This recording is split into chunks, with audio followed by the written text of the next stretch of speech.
से बाई जी है और उन्होंने बोला है कि आप अंदर आइए एंड आके खाना जितना भी हो सकता है मैं करूँगी, शी विल प्रोवाइड, और आप अंदर आओ। तो डॉक्टर सिंह ने एग्री कर दिया बिकॉज ऑफ कोर्स वो ऑलरेडी फ्रस्ट्रेटेड थे, परेशान थे, भूखे प्यासे थे। तो वो लोग अंदर गए तो था एरिया, तो उधर उन्होंने भेजा, तो वो उस रूम तक जाने के लिए ना एक दूसरा, तो करण ने माई जी से पूछा कि ये बच्चा कौन है। एवरीवन, जय माता दी, हर हर महादेव, जय श्री राम, जय सिया राम, जय हिंद, जय श्री माधव, जय श्री कल्की। कैसे आप सभी? Welcome back to my channel. I hope आप सब ठीक होंगे, सही मार्ग पे होंगे, अच्छे कर्म कर रहे होंगे, खुश होंगे। तो आप लोगों ने टाइटल देख लिया होगा कि आज की इस वीडियो में ना मैं एक बहुत ही प्यारी स्टोरी शेयर करने वाली हूँ एंड ये बिल्कुल रियल है, ठीक है, ये बिल्कुल रियल स्टोरी है, किसी के साथ सच में ऐसा हुआ था। और ये जो स्टोरी है ना, it's very close to my heart, ठीक है, ये मेरे दिल के बहुत करीब है। और सिर्फ मेरे ही नहीं, मेरे घर में जितने भी लोग हैं ना, हम सबके दिल के बहुत करीब है ये स्टोरी, ठीक है, बहुत ज़्यादा, it's very close to our hearts. ये स्टोरी मुझे पहले मम्मी ने सुनाई है, ठीक है, एंड बहुत समय से मेरा मन था कि मैं आप लोगों के साथ शेयर करूँ। चांस है कि आप लोगों को ऑलरेडी पता होगी, जिनको नहीं पता है ना, आप लोग भी ये स्टोरी सुनिए because it's a very beautiful story. This story, ये जो स्टोरी है ना, it's all based on faith. सिर्फ विश्वास के ऊपर, भगवान जी के ऊपर जो हमारा विश्वास होता है ना, जो फेथ होता है, ब्लाइंडली हम फेथ करते हैं, हम विश्वास करते हैं, ये स्टोरी सिर्फ उसके ऊपर है, ठीक है, और बहुत ही प्यारी है। तो आप लोग प्लीज़ लास्ट तक सुनिएगा बिकॉज सच में लाइफ में कभी भी कुछ ऐसा डाउन मोमेंट आएगा ना, अप्स एंड डाउन चलते रहते, ठीक है, तो जब भी आपकी लाइफ में भगवान जी करे ना आए, लेकिन थोड़ा प्रैक्टिकल चलना चाहिए। तो जब भी थोड़ा बहुत भी आप गलत फील करोगे, नेगेटिव फील करोगे ना, तो आई एम सो श्योर कि अगर आपने ये स्टोरी ध्यान से सुनी तो ये स्टोरी आपको उस वक्त अपने आप याद आ जाएगी, और उस वक्त आपको जब स्टोरी याद आएगी ना, इट विल हील यू, ठीक है, वो मोमेंट होगा जब आप हील हो जाओगे, क्योंकि ये मेरे साथ होता है, मेरे घर में सबके साथ होता है। जब भी हम नेगेटिव हो जाते हैं, फिर परेशान होते हैं, तो अपने आप ऑटोमेटिकली ये स्टोरी हमारे हमको फिर से याद आ जाती है और हम बिल्कुल नॉर्मल, बिल्कुल बैलेंस हो जाते हैं। ओके, तो लास्ट तक प्लीज सुनिएगा, ठीक है, इट्स माई रिक्वेस्ट। मैं कभी ऐसे नहीं कहती लास्ट तक देखना, बट इस वीडियो में मैं कह रही हूँ बिकॉज आई रियली वांट कि आप लोगों को ये स्टोरी पता चले। तो सबसे पहले ना, हम जो करेक्टर्स हैं, क्योंकि मुझे ना ऐसे मतलब I don't know the real names, क्योंकि स्टोरी में भी ना ऐसे नॉर्मल नाम नहीं होते हैं। जो करेक्टर्स ऐसे तो सिर्फ वही होते हैं, जैसे डॉक्टर का करेक्टर है ना, तो लेकिन मैं नाम देना चाहती हूँ ताकि और ज़्यादा अच्छी लगे आप लोगों को, ठीक है। तो इस दो तीन करेक्टर्स, ये ज़्यादा करेक्टर नहीं है। तो इसमें एक डॉक्टर है, ठीक है, उनको हम फॉर एग्जाम्पल डॉक्टर सिंह नाम देते हैं, ठीक है। एक जो है वो बहुत ओल्ड लेडी है, उनको हम नाम दे सकते हैं सरोज, ठीक है, फॉर एग्जाम्पल सरोज, एंड उनका पोता है जिसको हम नाम दे सकते हैं राहुल। ओके, एक और करेक्टर है, वो जो है ना, वो बहुत ज़्यादा मदद करेगा पूरी सिचुएशन को संभालने में, उनको हम नाम देते हैं करण, ठीक है। चलो, तो doctor Singh, Karan, Rahul and Saroj, ये चार करेक्टर्स हैं, बस इनके अलावा और कोई नहीं है। ओके, तो स्टोरी स्टार्ट होती है। जो राहुल है, ठीक है, ही इज जस्ट 4 और 5 years old है। जो बच्चा है वो सिर्फ 4 या 5 साल का है, ठीक है, 4-5 साल का बच्चा है, और उसको हार्ट की डिसीज है, यानी दिल की बीमारी है। और इस तरह की बीमारी है कि उसका इलाज जो है इंडिया में उस वक्त नहीं था जबकि ये स्टोरी है, उस वक्त इंडिया में उस बीमारी का इलाज नहीं था। ओके, एंड बहुत ही मतलब इट वेरी रेयर बीमारी कह सकते हैं, बहुत रेयर बीमारी थी उस बच्चे को, कि इंडिया में उस वक्त इलाज नहीं हो पा रहा था। तो जो उसकी, और राहुल के ना मम्मी पापा नहीं है, ठीक है, बहुत जब ही वॉज 1 और 2 years old उसी वक्त उसके मम्मी पापा की डेथ हो गई थी। तो जो राहुल है उसको जो है उनकी दादी ने, सरोज ने पाला है अभी तक। और जो भी उनका राहुल को जो दिक्कत हुई दिल की, वो जितना भी टेक केयर किया है उनकी दादी ने ही किया है। But there was a day, एक दिन हुआ जब राहुल की तबीयत बहुत ज़्यादा ख़राब हो गई, ठीक है, तो बहुत ज़्यादा ख़राब हो गई। तो जो सरोज है, और मतलब they are not very rich, ठीक है, विलेज में रहते हैं, गांव में रहते हैं, और बहुत बहुत रिच तो मैं क्या ही कहूँगी, मतलब इतना भी नहीं है कि वो लोग अच्छा खाना खा पाए। तो अब आप लोग समझ जाओ कि उन लोगों का क्या फाइनेंशियल स्टेटस होगा, ठीक है। थोड़ा बहुत जितना भी वो आंटी काम करती हैं, बिकॉज वो भी थोड़ी, उनकी एज जो है वो भी थोड़ी बूढ़ी है, ठीक है, वो भी थोड़ी ओल्ड है, तो वो भी ज़्यादा काम नहीं कर पाती, जितना भी थोड़ा बहुत हो पाता है उतना वो करती है खाने लायक। और थोड़ा जो राहुल की बीमारी में उनका लग रहा है बस उतना ही वो कर रही है जैसे तैसे, ठीक है। तो शी इज़ नॉट रिच और बहुत ओल्ड है। और ऐसे ही एक दिन राहुल की तबीयत बहुत ख़राब हो गई, बहुत ज़्यादा। तो जो सरोज है उनकी दादी, वो हर राहुल को हॉस्पिटल लेके जाती है कि इसकी तबीयत बिगड़ रही है। तो आप देखिए, उस दिन दादी को, राहुल की दादी को पता चलता है कि जो डॉक्टर्स थे उन्होंने फाइनली दिस सेट कि हम लोग नहीं कर पा रहे हैं और अब आप फालतू में और ज़्यादा पैसे लगाओ, क्योंकि ऑलरेडी आपके पास इतने नहीं हैं। तो इट्स बेटर कि या तो आप जैसे तैसे करके इस बच्चे को अमेरिका लेकर जाओ, ठीक है, या फिर आप बहुत कहते हुए बुरा लग रहा है लेकिन आप गिव अप कर दो, ठीक है। जब तक ये जी रहा है जिएगा, देन जब भी भगवान की मर्जी होगी द किड विल गो, ठीक है। तो दैट डे, उस दिन जो जो सरोज थी उनको बहुत धक्का लगा, बिकॉज अभी तक उनको उम्मीद थी कि हो जाएगा, चल जाएगा, दवाइयाँ चल रही है। बट जब राहुल की तबीयत बहुत ज़्यादा बिगड़ गई और डॉक्टर्स ने फाइनली जवाब दे दिया कि हम नहीं ठीक कर सकते हैं और अब आप या तो क्या कहते हैं अमेरिका लेकर जाओ, ठीक है, या तो इसको आप अमेरिका लेकर जाओ या फिर आप हार मान जाओ, ठीक है। अब आप खुद सोचिए, जिनके पास खाने तक की भी हालत नहीं है, वो किस तरह से बच्चे को लेकर जाएंगी देश से बाहर, वो भी इतना बड़ा जो पूरा ट्रीटमेंट है, ट्रीटमेंट ही लाखों का है, तो वो किस तरह करवाएंगी, ठीक है। और जो डॉक्टर्स उन्होंने बोला कि या तो बच्चे को लेकर जाओ या फिर अपने खर्चे से उस डॉक्टर को इंडिया में बुलाओ, अपना पूरा खर्चा करवाओ, ठीक है, खर्चा दो और ऑपरेशन करवाओ, जो भी पूरा ट्रीटमेंट है। तो अब आप सोचो कि इस मोमेंट में एक इंसान क्या कर सकता है। अब हम दूसरा सीन में चलते हैं। दूसरे सीन में एक डॉक्टर है, वो किसी काम से इंडिया आए हुए थे एंड उनका लास्ट डे था इंडिया में, ठीक है, लास्ट डे था और उनको वापस जाना था। और उन्होंने कैब बुक क्या की, जिस काम से वो आए थे, जैसे फॉर एग्जांपल सेमिनार के लिए आए थे, तो सेमिनार में क्या होता है ना कि जो भी आपको ड्राइवर प्रोवाइड करवाया जाता है वो ऐसे ही करवाया जाता है जो आपकी लैंग्वेज समझ सके, है ना। तो जो डॉक्टर सिंह थे, वैसे मैंने नाम उनको डॉक्टर सिंह दे दिया वो he was not an Indian, वो इंडियन नहीं थे, ठीक है, वो बाहर के कोई डॉक्टर थे। तो वो हिंदी नहीं समझ पाते थे, ठीक है, वो हिंदी नहीं समझ पाते थे because he was not Indian, वो बाहर ही रहे हैं हमेशा से, तो वो किस तरह हिंदी समझ पाएंगे ना। तो उनके लिए स्पेशल एक ड्राइवर प्रोवाइड करवाया गया हु कुड अंडरस्टैंड इंग्लिश, ठीक है, जो इंग्लिश समझ पाते थे ड्राइवर, उनको प्रोवाइड करवाया गया उन स्पेशल डॉक्टर के लिए, ठीक है, डॉक्टर सिंह के लिए, जिनको मैंने नाम दिया है वॉज नॉट इंडियन। मैं बार बार क्योंकि मुझे और कोई नाम नहीं सूझा, तो डॉक्टर सिंह बोल दिया, वॉज नॉट इंडियन, ठीक है, अगेन आई एम सिंह।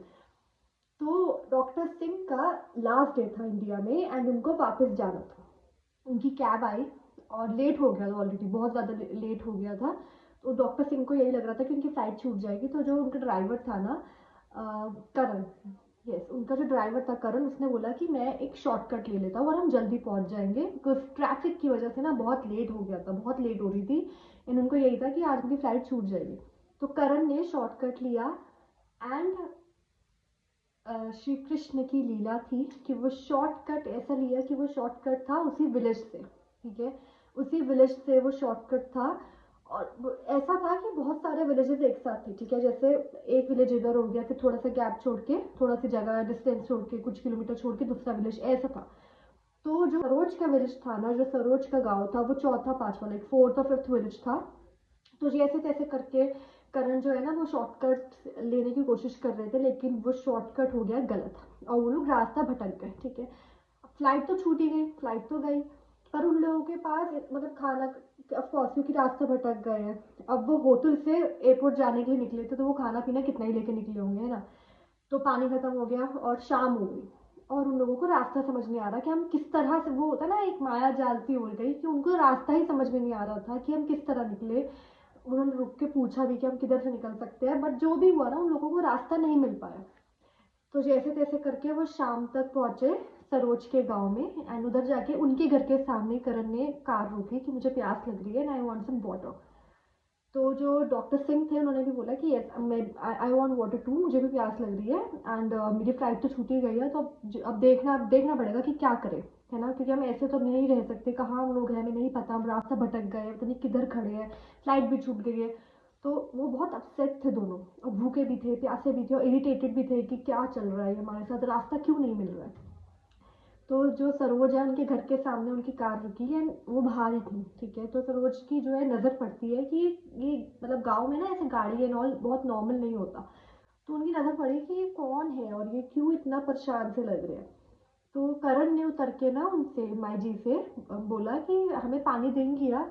तो उन्होंने बोला कि हाँ मैं देती हूँ, लेकिन आप लोग हो कौन। तो पहले उन्होंने आके पानी दिया, उन्होंने पूछा कि आप लोग कौन हो, आप इतने परेशान क्यों लग रहे हो।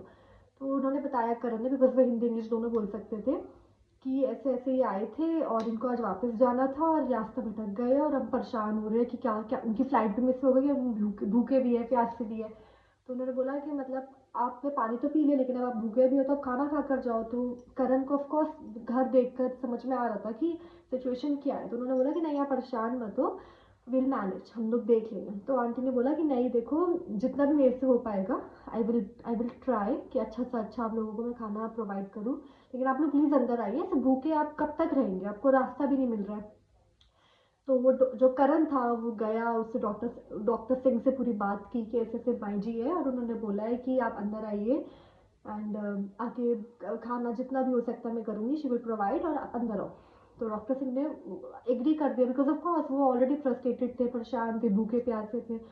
तो वो लोग अंदर गए तो घर की जो हालत थी ना, डॉक्टर सिंह वाज मतलब वंडरिंग कि व्हाट इज़ हैपनिंग हियर। ये आंटी की फाइनेंशियल कंडीशन अच्छी नहीं है, मुझे नहीं लगता कि ये ठीक से खाना पीना कर पाते हैं। इन तब ऑल्सो इन्होंने मुझे अंदर बुलाया, क्योंकि मैं मुझे जानती भी नहीं है, तब भी इन्होंने मुझे बुलाया अंदर खाने के लिए कि आप आओ खाना खाओ, जस्ट बिकॉज इनको पता चला कि मैं भूखा हूँ। तो ये सब हुआ। आंटी आई, आंटी ने ना जल्दी जल्दी सब्जी जो भी थी उनके पास बनाई, एक रोटी बनाई एंड उनको खाना खिलाया, ठीक है। अब हाथ धोने की बारी आई तो करण ने पूछा कि माई जी हम हाथ कहाँ धो सकते हैं। तो आंटी ने बोला कि ये बाहर वरांडा है, आप इधर हाथ धो लो। तो जो एक तो एंट्रेंस थी जहाँ से वो लोग अंदर आए थे, ठीक है, हाथ धोने के लिए ना उन्होंने बैक में छोटा सा एक एरिया था, वॉशरूम के साथ में छोटा सा इधर था एरिया, तो उधर उन्होंने भेजा। तो वो उस रूम तक जाने के लिए ना एक दूसरा रूम को क्रॉस करना, जैसे फॉर एग्जाम्पल अगर इधर है वो रूम, तो इस वाले रूम को क्रॉस करके उनको उधर तक जाना है। तो जब देवर क्रॉसिंग तो उनको एक बच्चा दिखा, राहुल दिखा। तो डॉक्टर सिंह वो डॉक्टर थे, उन्होंने देखते सार उन्होंने उनको उनको लगा कि कुछ कुछ यहाँ पे है दिक्कत। तो उन्होंने ना करण को बोला कि ask that what is happening, क्या हो गया इस बच्चे को, what is wrong with him. तो करण ने माई जी से पूछा कि ये बच्चा कौन है और इसकी ऐसी हालत क्यों है, हमें मतलब थोड़ी ख़राब लग रही है हालत। तो माई जी ने वही पूरी अपनी सिचुएशन बताई कि हाँ मेरा पोता है और इसके मम्मी पापा की डेथ बहुत जल्दी हो गई थी और इसको दिल की बीमारी है। तो करण ने पूछा कि तो आप इलाज नहीं करवा रहे, मतलब वो उसको ऑफकोर्स पता था कि कैसे ही करवाएंगी ना, लेकिन वो फिर भी एक होता है ना कि पूछ बात करने का तरीका होता है स्टार्ट करने का। तो आंटी ने बोला कि मैं करवा रही थी इलाज, लेकिन डॉक्टर ने अब जवाब दे दिया कि हम नहीं अब इससे ज़्यादा कर सकते। तो करण ने पूछा कि फिर, तो आंटी ने बोला कि डॉक्टर जो इधर के डॉक्टर्स हैं ना, उन्होंने कोई डॉक्टर का नाम बताया है और वो अमेरिका में है, और मुझे बोला है कि आप तो बच्चे को लेकर जाओ, फिर उनको अपने खर्चे पे बुलाओ। तो करण वो चुप हो गया कि अब वो क्या ही बोले ना इस बात पे, हालत उनको उसको दिख रही है। तो आंटी कह रही मैं तो आई, मैंने तो बच्चे को लिटाया और मैंने कृष्णा को बोला कि देखो मैं तो वहाँ तक नहीं जा सकती, मेरी उस डॉक्टर तक पहुँच नहीं है, मैं नहीं जानती उस डॉक्टर को कि वो कौन है, वो कहाँ रहता है, उस तक पहुँचना कैसे है। इस जन्म में आंटी ने बोला कि मैं उस तक नहीं पहुँच पाऊँगी, अगर मैं कोशिश करूँगी तो। मैं आंटी के वर्ड्स है कि मैं इसको लाई राहुल को, और मैंने उनको कृष्णा को बोला कि अब आप देखो, इस दुनिया में मैं उस तक नहीं पहुंच सकती, उस दुनिया में, ठीक है, यानी भगवान जी की दुनिया में मेरी आप तक ही पहुंच है। मैं आपको ही हर चीज़ की शिकायत करती हूँ, आपको ही हर चीज़ बोलती हूँ, आपको सब पता है। तो अब आप देखो किस तरह से मेरी ये अरेंजमेंट करना है और किस तरह से बच्चे को ठीक करना है। तो द मोमेंट करण को ये आंटी ने बोला ना, ही स्टार्टेड क्राइंग, ठीक है, करण रो पड़ा। तो डॉक्टर सिंह ने पूछा कि तुम क्यों रो रहे हो, मुझे भी बताओ ना, मतलब व्हाट इज हैपनिंग। तो करण ने पूरी बात डॉक्टर सिंह को बताई। तो आंटी से ना उन्होंने पूछा कि डॉक्टर सिंह नाम लिया था क्या। तो करण को पता था कि यही डॉक्टर है, बट तब भी ना ही कंफर्म्ड कि ये डॉक्टर सिंह का ही नाम ले रहे थे क्या। डॉक्टर तो उन्होंने बोला कि हाँ डॉक्टर सिंह करके कोई है, ठीक है। तो वो फिर से कंफर्म हो गया, मतलब करण को समझ में आ गया था कि यहाँ पे क्या चल रहा है। बट देन ऑल्सो जब उन्होंने बोला कि कंफर्म करो कि किसका डॉक्टर सिंह नाम बोला है क्या, तो उन्होंने कंफर्म किया। तो आंटी ने बोला माई जी ने कि हाँ डॉक्टर सिंह है, और ये उन्होंने बोला वो इधर इतनी दूर रहते हैं, मैं कैसे जा सकती हूँ, मैं मुझे तो पता भी नहीं किस तरह से कॉन्टैक्ट करना है, क्या करना है। तो करण ने पूरी सिचुएशन फिर से बताई कि अच्छा आप ही हो, और आप सही कह रहे हो, आप ही हो, और इधर के डॉक्टर्स ने आपको रिकमेंड किया था कि आप ही इस बच्चे का इलाज कर सकते हो, अब आप बताओ क्या करना है। तो करण ने इस तरह से पूरे डॉक्टर सिंह को समझाया। डॉक्टर वो बंदा डॉक्टर जो डॉक्टर था ही वाज लाइक, अब मुझे समझ में आ रहा है मेरी फ्लाइट क्यों छूटी, मुझे यही ड्राइवर करण ही क्यों मिला, करण ने शॉर्टकट क्यों लिया, हम लोग आपके घर के बाहर आके क्यों रुके। Everything was planned, everything was planned. तो फाइनली करण ने आंटी को बताया कि yes he is the doctor, यही वो डॉक्टर है जिनको आप ढूंढ रहे थे, जिनको बोला था कि आप बुलाओ या फिर आप उनके पास जाओ। तो आंटी चुप खड़ी हुई थी, अब वो क्या ही बोले ना, ट्रीटमेंट है वो, इतना महंगा ट्रीटमेंट है, वो बोल भी नहीं सकती। तो वो जो डॉक्टर साहब थे ना, उन्होंने रोते हुए वाज क्राइंग, ही सेड कि डोंट वरी, मैं इस बच्चे का पूरा ट्रीटमेंट करवाऊंगा, आई विल हैंडल, जितना भी खर्चा जो भी है आपको कुछ नहीं देना, मैं पूरा देख लूँगा, ठीक है, और आपका आपका बच्चा बिल्कुल ठीक मिलेगा। तो वो पूरा ट्रीटमेंट हुआ जो उस बच्चे का था, डॉक्टर सिंह ने पूरा ट्रीटमेंट किया, एंड फाइनली राहुल ठीक हो गया, ठीक है। उसकी मेडिसिन एंड ऑल सब कुछ हुआ, ट्रीटमेंट चला, and finally he was healed, he was good, he was healthy. और इस तरह से आंटी ने जो प्रेयर की थी, आंटी ने जो फेथ रखा था, क्योंकि उनको डॉक्टर ने बोला था कि आप गिव अप कर दो, डॉक्टर ने यही तो बोला था ना कि गिव अप, जब तक बच्चा जी रहा है उसके बाद आप देख लेना। बट आंटी का फेथ कि नहीं, आंटी को ये भी पता था कि मैं नहीं कर सकती, कुछ तो नहीं कर सकती, बट हर फेथ कि मैं नहीं कर सकती, कृष्णा तो कर सकते हैं ना, उनकी पहुंच तो हर जगह है ना। तो किस तरह से उनका फेथ कृष्णा में, कृष्णा ने किस तरह माया पूरी रची, किस तरह पूरा प्लान किया, किस तरह उस डॉक्टर को रोका, किस तरह उस डॉक्टर की फ्लाइट मिस करवाई, वही जो कैब ड्राइवर था उससे ही मिलवाया, किस तरह वो शॉर्टकट हुआ, everything was plan, each and everything. तो yes this is the story, ये स्टोरी है, और मेरे दिल के बहुत करीब है ये स्टोरी, बहुत मेरे मतलब मेरी स्टोरी सुन के मैं हमेशा इमोशनल हो जाती हूँ, बल्कि मैं 100 बार सुन चुकी हूँ एटलीस्ट, मुझे पढ़ चुकी हूँ, सुन चुकी हूँ, बट मुझे बहुत अच्छी लगती है स्टोरी। मुझे मतलब मुझे, मेरी फैमिली को, जिन जिन को मैंने स्टोरी शेयर की है ना, हम सबको एक रे ऑफ होप दिखती है इस स्टोरी में, ओके। तो आप लोगों को, आई होप आप लोगों को भी अच्छी लगी हो, और बस यही शेयर करना था। Thank you so much for watching. जय माता दी, हर हर महादेव, जय श्री राम, जय सिया राम, जय हिंद, जय श्री माधव, जय श्री कल्की। और कल्की आपने जिसके लिए भी ये वीडियो मेरे से बनवाई है ना, आई होप क्या, मुझे पता है पहुंच ही जाएगी, एंड कल्की बाबा ब्लेस करें उनको भी, हम सबको, ठीक है। Thank you so much for watching, bye bye. Please सुंदर कीजिए, माधव का नाम लीजिए, जाप कीजिए, और गीता पढ़िए, बाय बाय, थैंक यू।